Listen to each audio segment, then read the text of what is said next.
오늘 저와 여러분이 함께 보실 말씀이 신약성경 요한복음 12장 23절과 24절입니다. 오늘 함께 보실 말씀은 신약성경 요한복음 12장 23절과 24절 말씀입니다.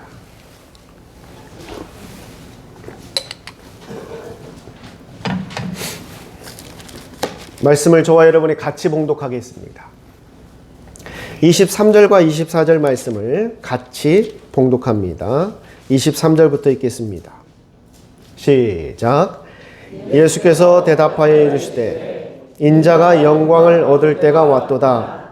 내가 진실로 진실로 너희에게 이르노니 한 알의 밀이 땅에 떨어져 죽지 아니하면 그대로 있고 죽으면 많은 열매를 맺느니라. 아멘.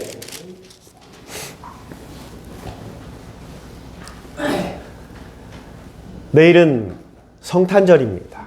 그리고 오늘은 그 성탄절을 축하하고 또 감사하기 위해서 모인 성탄 전야 행사도 준비되어 있습니다. 이 성탄 시즌이 되면 교회에서 가장 많이 나오는 단어 중에 하나가 바로 영광이라는 단어입니다.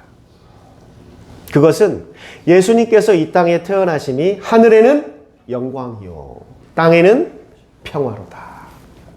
그 말씀에 기인하여 이 성탄절 시즌이 되면 이 영광이라는 단어가 교회 안에서 많이 사용되고 있습니다. 이 영광이라는 단어의 그 뜻은 빛나고 아름다운 영예라는 뜻입니다.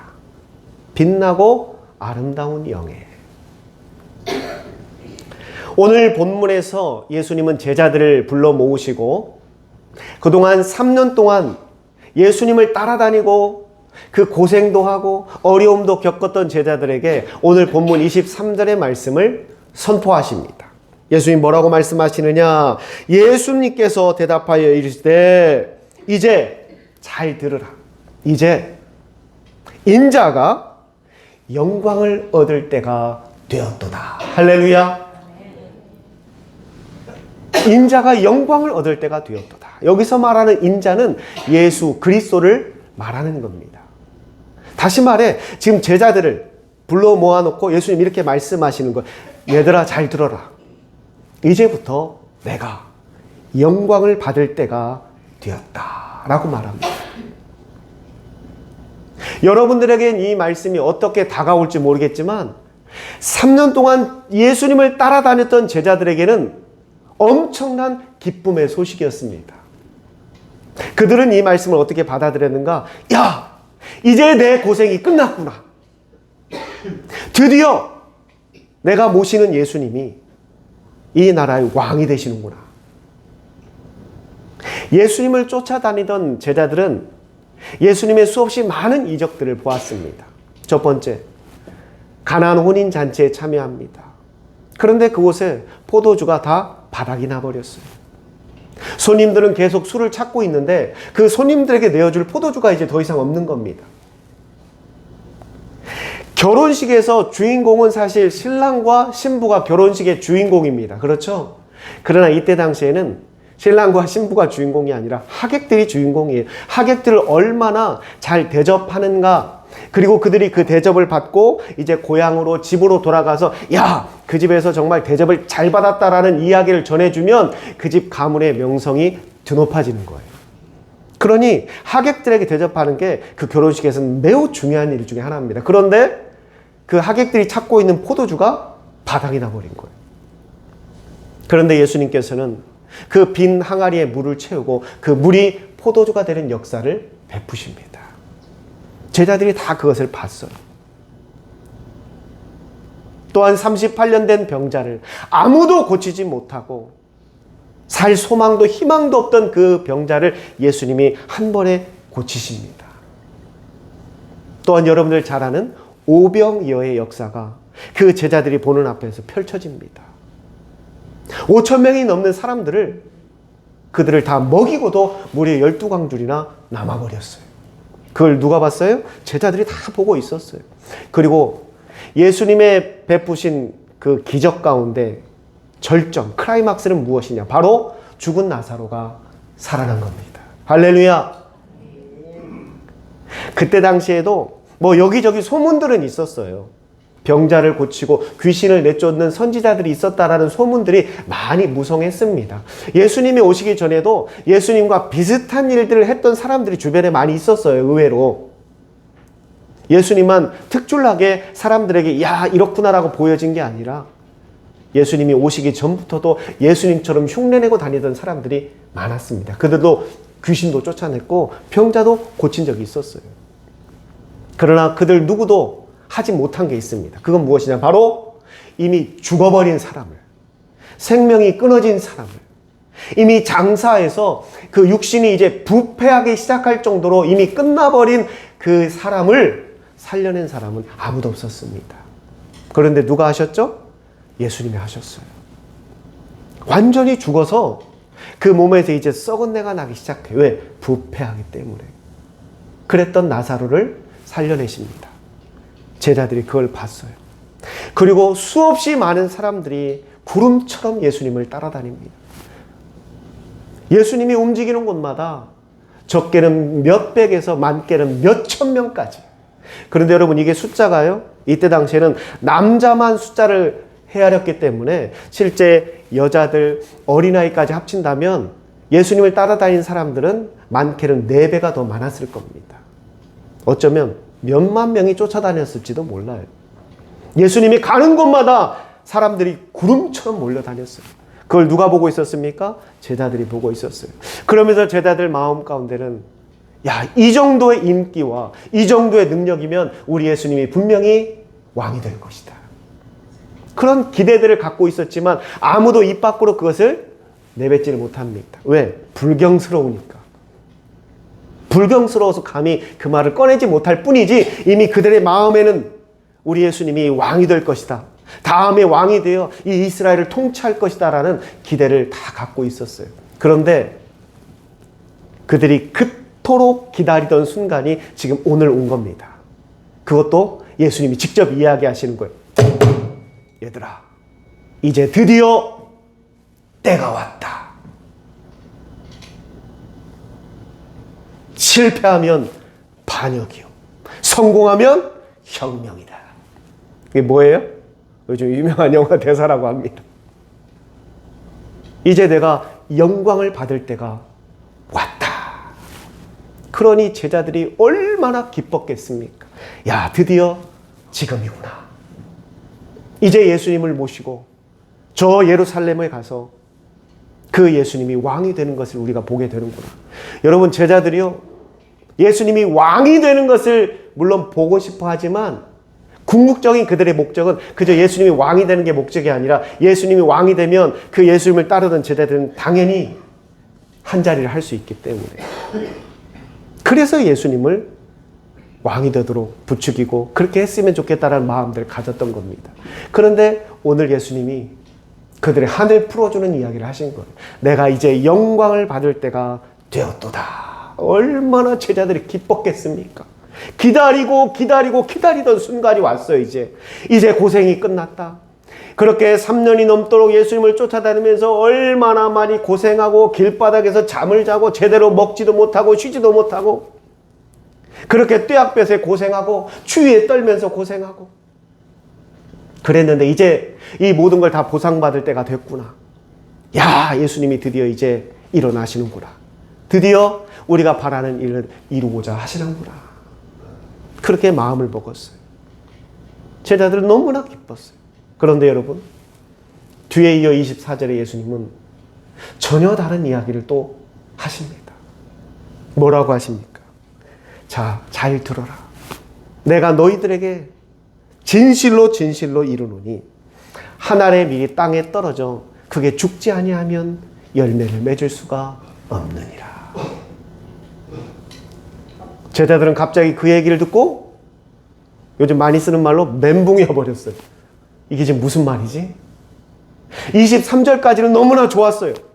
자, 이제 내가 영광을 받을 때가 되었다라고 이야기해서 너무나 기뻤는데 그 뒤에 이어서 하신 말씀이 갑자기 미라를 이야기하지 않나? 그게 땅에 떨어져 죽어야 된다고 하지 않나? 그래야지 열매를 맺는다고 해야 되지 않나? 하지 않나? 제자들은 도무지 이해할 수가 없었습니다. 왜?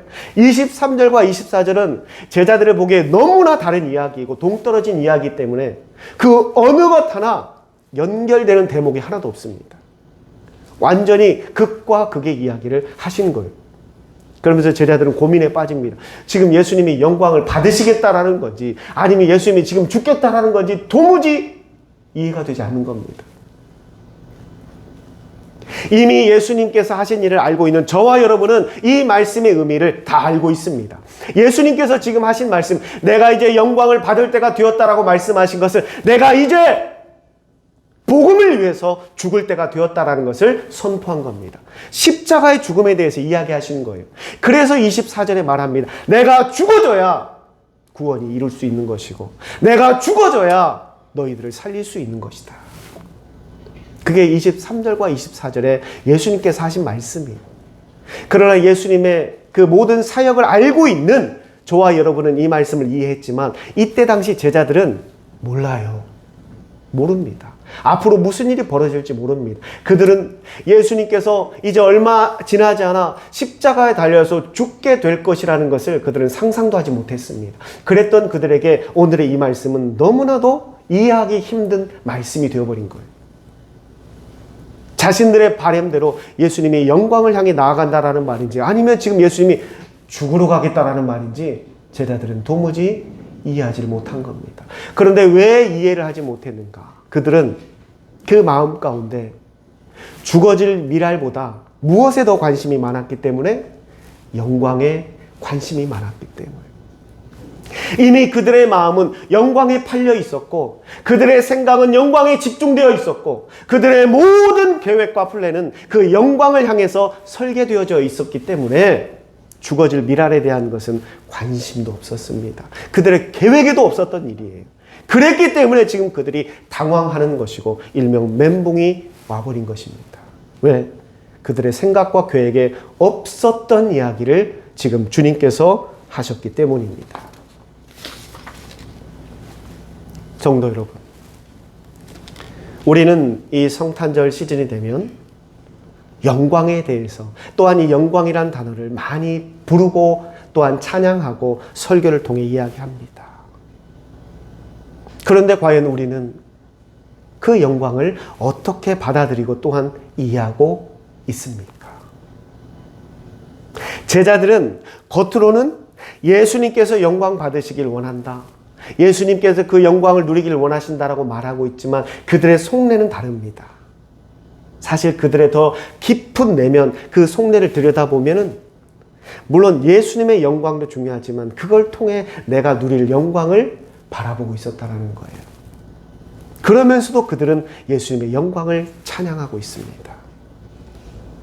지금 제자들은 이랬다면 오늘 2023년을 살아가는 저와 여러분은 지금 어떠한 영광을 지금 외치고 있습니까? 또한 내 마음 가운데 주님의 영광이라고 말하는 그 영광은 과연 무엇을 말하고 있는 것입니까? 지금 이 시대의 교회와 또한 성도들은 하나님의 영광, 주님의 영광이라고 말하면서 그 영광의 의미를 제대로 이해하지 못하는 경우가 많습니다. 이제는 더 이상 교회도 또한 성도들도 미랄이 되려고 하지 않습니다. 영광을 누리려 하지 미랄이 되어야겠다고 다짐하는 교회나 성도들을 찾기가 어렵습니다. 점점점 지금 오늘의 이 말씀을 듣고 있는 제자들과 똑같은 삶을 살아가고 있는 겁니다.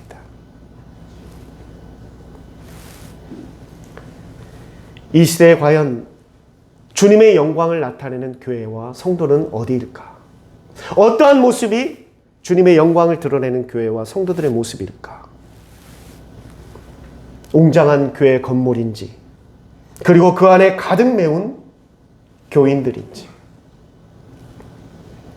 과연 우리가 보여주는 주님의 영광은, 또한 우리가 생각하는 하나님의 영광은 무엇인지, 저와 여러분은 그것을 다시 한번 생각하고 우리가 생각하는 영광이 아니라 오늘 주님께서 말씀하시는 그 영광을 부르는 저와 여러분이 되어야 할 것입니다. 성도 여러분, 우리가 외쳐야 되는 영광은 저와 여러분의 영광이 아닙니다. 우리가 앞으로 누릴 영광이 아닙니다. 우리가 앞으로 사람들에게 환호받을 영광이 아닙니다. 우리가 지금 부르고 외치는 영광은 바로 하나님의 영광이요, 예수 그리스도의 영광입니다. 그리고 그 영광은 온 인류를 구원하고자 계획하신 하나님의 뜻이고, 그 계획을 당신의 몸으로 실천하신 예수님의 희생입니다. 우리가 이제 외치고 불러야 될 영광은 바로 그 복음의 영광이 되어야 할 것입니다. 사랑하는 성도 여러분, 교회는 직분에 연연하는 곳이 아닙니다. 교회는 규모를 통해 영광을 나타내는 곳이 아닙니다. 교회는 많은 성도를 통해 그 영광을 드러내는 곳도 아닙니다.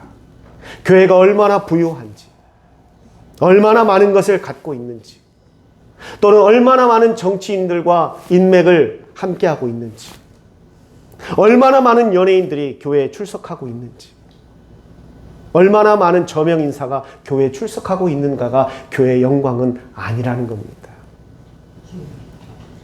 진정 영광을 쫓아 그 영광을 향해 나아가는 교회는 복음을 향해 나아가는 교회입니다. 교회 구성원이 비록 작다 할지라도, 모이는 수가 적다 할지라도, 그렇게 넉넉한 형편이 아니라 할지라도 복음을 향해 나아가는 교회, 그 복음을 향해 최선을 다하는 교회, 주님께서 이루고자 하신 영혼 구원을 향해서 모든 것을 쏟아붓는 교회가 바로 진정한 영광을 향해 나아가는 교회입니다. 이제 우리 양일 침례교회도 그러한 영광이 있는 교회가 됩시다. 하나님께서 기뻐하시는 교회가 됩시다. 주님께서 기억하시는 교회가 됩시다. 바로 그게 우리가 쫓아야 될 영광입니다. 우리가 품어야 될 영광입니다. 그리고 그 영광을 힘차게 외칩시다. 사랑하는 성도 여러분, 저와 여러분은 그 영광을 향해 부름을 받았습니다. 이제 그 영광을 가슴에 품고 함께 나아갑시다. 이곳 온내동에 그 영광을 바라보고 주님을 찾고 있는 많은 영혼들이 우리를 기다리고 있습니다. 그들에게 나아가서 복음을 전하고 주님을 증거할 때 하나님의 영광이 드러나는 것이고, 또한 교회도 영광된 일이 되는 것입니다. 우리 양일 침례교회가 이런 영광스러운 교회가 되기를, 그리고 여러분들 각자가 영광스러운 성도들이 되시기를 주님의 이름으로 축원합니다. 기도하겠습니다. 우리의 모든 영광을 받으실 아버지 하나님, 우리는 하나님의 영광을 이야기하고 주님의 영광을 찬양하고 있습니다. 그런데 과연 우리 마음 가운데 이 영광은 어떻게 이해되고 있는지 오늘 말씀을 통해 다시 한번 되짚어 보았습니다. 그저 제자들은 자신들이 누릴 영광만을 쫓고 있었습니다. 사람들에게 환호받을 영광만을, 사람들에게 보여줄 영광만을, 그리고 누릴 영광만을 생각하고 있었습니다. 주님, 혹여나 저희들도 그러한 영광을 쫓고 있지는 않았는지 저들 꼭 돌아보게 하여 주시고, 주님께서 저희에게 말씀하시는 이제 참된 복음의 영광을 향해 나아가는 우리 교회와 성도들이 되게 하여 주시옵소서.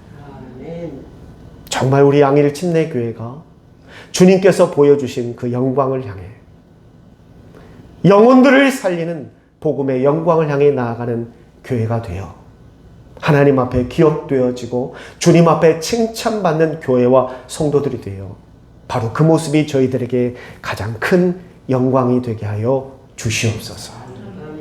이 모든 것 살아계신 예수님의 이름으로 감사하며 기도드리옵니다.